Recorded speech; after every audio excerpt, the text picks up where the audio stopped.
They used to come in the middle of the night. They used to loudly or quietly, loudly if they wanted to frighten your neighbors, quietly if they wanted everyone to become even more paranoid, and they would take you from your bed and they would drag you out into the cold. They'd throw you into the back of a van. They'd drive you to some detention facility. You may or may not get some kind of show trial, or some judge's sentence would be handed down, and then you would be whisked off to some gulag or concentration camp where you may survive, you may not survive. Maybe you would have enough to eat, maybe you wouldn't. Maybe you'd have enough clothing for Siberian winters, maybe you wouldn't. Maybe you would have some medical need that wouldn't be taken care of. Maybe you'd survive, maybe you wouldn't. That's how they used to do it behind the Iron Curtain in Nazi Germany, in Mao's China, wherever the steely pseudo-legal tentacles of the fascists and police states close around the formerly open-to-speak throats of the general population. Tommy Robinson was arrested today. Why? There was suspicion of what is called breaching the peace. Now, I'm no lawyer, but from what I've read, breaching the peace is you're engaged in an activity which is either immediately causing a violent situation or just might cause a violent situation, which means, of course, given that law, anytime you want to shut someone down who's doing something you don't like in public or speaking in public, you simply threaten them with violence or threaten a violent situation, and then they have no free speech. Tommy reports that he himself was shoved, but the police did nothing about it. But they arrested him. Now, what was he doing? He was live streaming, reporting on the trial of a child rape gang. And now he has been sent, as far as I understand it, straight to prison.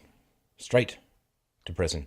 He's going to have to serve out a prior suspended sentence.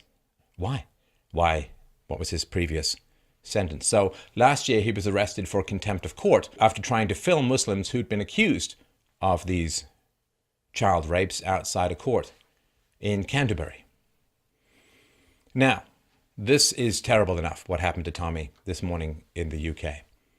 But there is another dimension to the story that is, I hate to say even more chilling, but has, let's just say, wider ramifications. So, stories about this arrest and almost immediate imprisonment of Tommy Robinson are being, in real time, erased from the internet. Why? Because the British government has put restrictions in place which bans any reporting on the matter. So he was arrested, though, I'm sure he would claim, and I certainly didn't seem to see that he was doing anything to incite violence. He was arrested, and now you're not allowed to write about it, not allowed to talk about it. So articles from the Birmingham Live, the Mirror, RT, Breitbart News, the Daily Record, they've all been scrubbed. They've all been taken offline in the hours following Tommy Robinson's arrest and detention. So, by all indications, he has been sent straight to jail. Do not pass go. Go straight to jail. Now, jail is terrible enough, but the jails that Tommy are going to are most likely filled with a lot of people who hate him and want him dead. The last time that Tommy was jailed, other prison inmates tried to dump boiling sugar water on him, and people have not fared well in jail. 2016, there was a man who put bacon sandwiches outside a mosque. He was jailed, and less than a year into his sentence, a year for a sandwich, less than a year into his sentence, he was found dead in his jail cell. So, what does this mean? The man is a father, the man is an activist, the man is a reporter, and he was reporting on some of the most heinous crimes to have come out of the UK publicly since the Jimmy Savile multi-decade cover-up of unbelievable levels of child abuse. And this is the absolute state of the UK. I grew up in the UK, and I would have, at one time, have fed my life to the wolves to protect it, because it seemed such a noble ideal of fighting National Socialism, of free speech, of property rights, of a civilized society. What has happened? what has happened now that if you are trying to report on crimes against children, that you are erased, that you are vanished from society and thrown into a situation of almost bottomless danger and threat. That if there's a journalist that is reporting on things the government doesn't want you to report on, what happens to that journalist? What happens to that journalist? Are they then arrested? Thrown in jail into an environment where the fellow inmates may be the ones who hand out the death sentence that the government may just in fact prefer. And so my question is now, where are all the journalists around the world now that this has occurred? Where are all the journalists who went completely mental when there were even vague allegations that Putin poisoned journalists, you see? Who survived, as Tommy may well not? Where is the outcry? Where is the pushback? Or is the government correct in its assessment in the UK?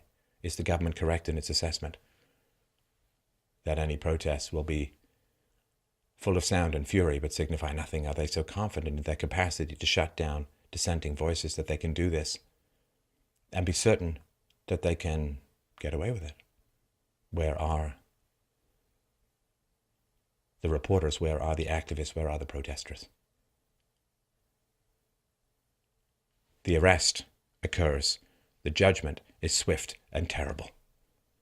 If you look at how long it took, decades and decades, for the British government to deal, even to some small degree, with these rapes and tortures and predations and trafficking upon little girls, it took them decades to act, and maybe even the advent of the internet to shame them into action.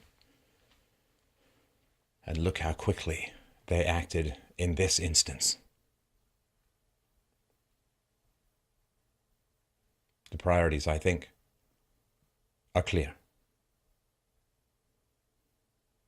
In 1984, George Orwell wrote about the erasure of history, about the rewriting of history. He wrote, "The past was erased, the erasure was forgotten, the lie became the truth." And now we are seeing the dismantling of civilizational protections in real time. Now we are seeing the undoing of rights and speech and voice in real time. We are seeing the disappearing of people in real time. In 1984, the sentence was, "The past was erased, the erasure was forgotten, and the lie became the truth." Now, this is not even happening in the past. Now it is happening right now in front of us. People are arrested, articles vanish. Now, it is the present that is erased, and the erasure is buried. And today, it seems at least, the truth hasn't got a fucking chance.